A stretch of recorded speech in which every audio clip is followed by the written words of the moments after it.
So many questions about the suspect. Is he a member of the community? He's a 20-year-old white male who is armed with a long gun, a backpack, some devices within it, and so many more questions that need to be answered about his motive and who he is. And it looks like a very deliberate act. Yes. It appears to be. Let's go to Kimberly Eaton. She remains live on the scene. We're waiting for an update. We'll get that at 8 o'clock tonight. But I know you have elected officials there and others who continue to stay on the scene as we wait for more information. Kimberly?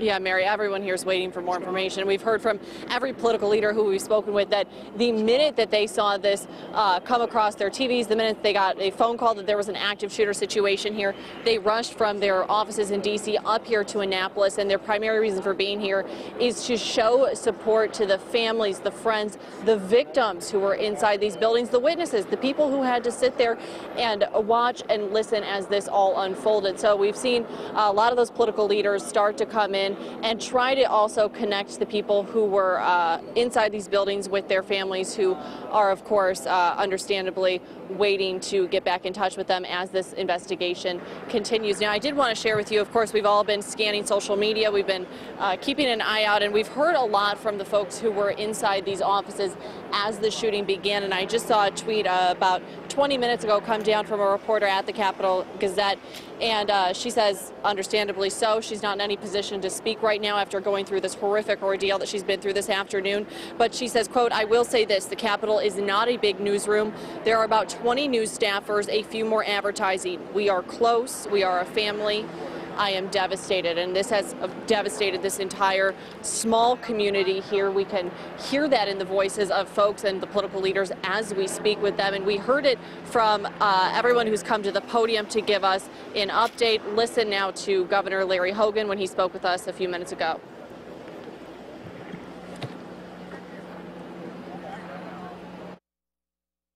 First of all, our thoughts and prayers are with the victims and their families, and I want to thank the law enforcement professionals who responded.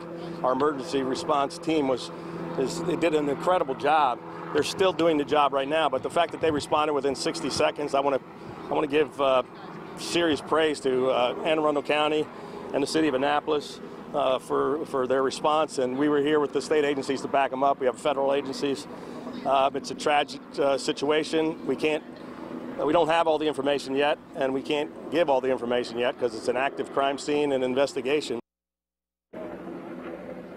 And Governor Larry Hogan talking about the rapid response, law enforcement arriving on the scene just about 60 seconds after they got the first report, and they are still here right now investigating. There's no telling how long that will go on. In some of these cases, as journalists, we've covered situations unfortunately similar to this, very much like this, and in some cases we don't always get all of the information. We may never know the motive, but police are doing a very good job of updating us with as much information and as quickly as they can. We do expect another update here around 8 o'clock.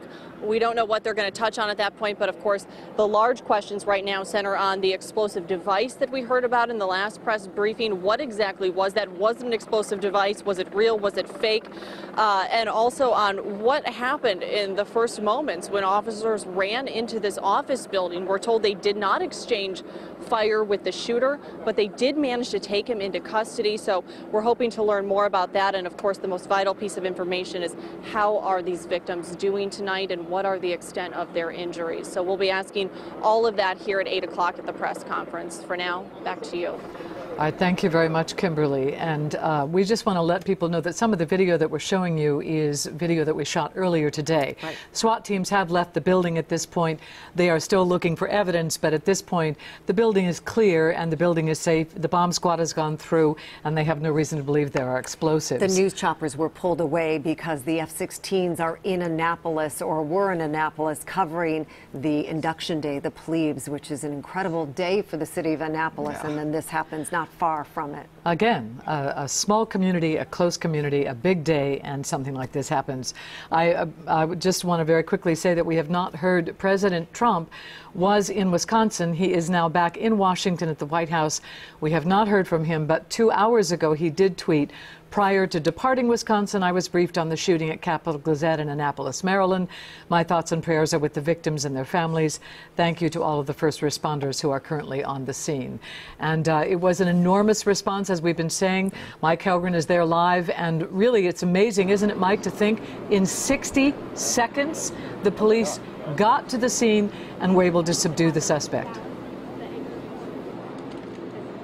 It's amazing, and they're trained for this, and they also have, crisis training, not just the police officers, but also the other first responders who come to scenes like this. One of the big puzzle pieces in this is who is this gunman? According to law enforcement sources, they are now trying to use facial recognition technology to try to match his face with driver's license and passport databases, because reportedly he damaged his fingerprints so he couldn't be identified that way, and he had no identification on him. And if what this law enforcement source is saying is correct, that they're having to use facial recognition technology to try to identify him, that likely means he still has not been cooperative, as police have him in custody and are trying to question him, interrogate him, is the word that the county executive used here at the last press briefing. So using that facial recognition technology to try to match up his face with perhaps if he had a passport or driver's license here in Maryland or other states, and plug him into an FBI database. And we have investigators here on the scene from the FBI, from other federal agencies, including the ATF.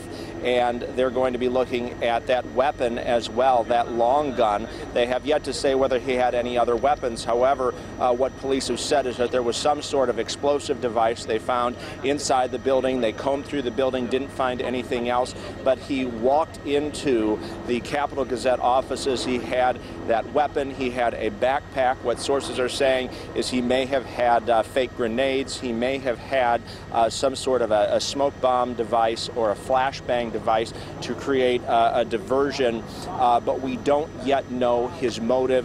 And the first piece of this is going to be trying to identify him so that they can get to the bottom of why this happened here today. There's a reporter, Chase Cook, one of the reporters who put out that there, and on Twitter he says, I can tell you this, we are putting out a D-Lash paper tomorrow, defiantly saying, and this was just about 2 minutes ago, defiantly saying, you can try and stop us, you won't stop us, we will do our job because our job is important. He also said, and this is important, there is circulating in social media a GoFundMe page for the reporters. This reporter at the Capital Gazette, Chase Cook, says that it is not authorized by him or any of the reporters he knows of. So beware when you respond to these things. If it's legitimate, we will report it. We will tell you about it. We promise you we will. And that can be for days ahead as well. That's right. At this point, we just want to find out how people are and why this happened. And help mourn and feel the loss. I mean, this is a huge tragedy for so many families, 5 families and dozens of colleagues for these victims. Yeah. And it will reverberate, as we've been saying over and over, and we can't say it enough, in the entire community. We're going to go back to Devin Bartolotta now, and we've been telling you about a family reunification point. She has more on that, and also a number you can call if you can't get there. Devin?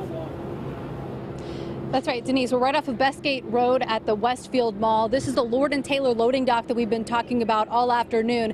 Again, all afternoon we've been reporting 170 people were evacuated from that building, and this is where they are reuniting with their family members. You can kind of see the door here past this silver SUV. That's where a lot of people have been coming in and out, family members going in to reunite with their loved ones who were in the building at the time of this horrible attack.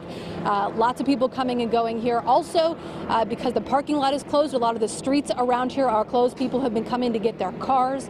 Shoppers have been slowly trickling out of the mall because that reunification process is going on inside of the mall in front of the Lord & Taylor. If you have a family member that you're looking for more information, there's a phone number you can call, because again, the traffic around here is terrible. A lot of streets are blocked off. That phone number is 410-768-5522. Now, Mike Helgren just said, he noted about this massive police presence here. but that these officers are trained for this. Back on June 10th, just about 3.5 weeks ago, there was a huge active shooter drill up at Pimlico in Baltimore that Anne Arundel County was a part of. There were several other jurisdictions. It was the first time all of those jurisdictions were able to cooperate together and train together for a situation just like this. So this is something that these first responders, they're skills that they hope they never had to use, but they are trained for and they are prepared for. So once again, if you were looking for a family member, Lord and Taylor here is where you can find that person. The reunification process is happening right here, or you can call that phone number that we have been repeating all afternoon. For now, I'll send it back inside to you. All right, and no doubt, thank you, Devin, that quick response saved lives today. Boy, I should say, it's unbelievable. Absolutely. I mean, a minute. It saved a lot of lives, without a doubt. Again, the suspect, all we know, not cooperating at this time with police, in custody but not cooperating, no ID on him, had damaged his fingertips so they can't use fingerprints to identify him. White male, 20s they believe, long hair, and had a long gun. That is all we know about the weapon used so far. And part of the scene where Devin was is the reunification, and we heard from Jen Corbin, who's working with witnesses, and WJZ spoke with a witness to what happened today. Let's listen to what they experienced. So I was on the phone with a client and heard a loud noise, like an incredibly loud bang, and I poked my head around the corner of my desk so I could see out our front door into the front door of the Capital Gazette, and I saw a guy. I saw a guy holding a gun. The door of the Capital Gazette had been blown to pieces. It was in shattered pieces all on the carpet, and this guy was holding what looked like a big shotgun and moving across the entrance of the Capital Gazette office, pointing the gun deeper into the office. Wow. Okay, and there are about 5 other businesses on the first floor where the Capital Gazette is, so obviously that witness worked in one of those other businesses and saw that this was taking place. 170 people evacuated from that scene, so potentially many other witnesses. From what that witness said, he was looking to kill more people had the police not stopped him. All right.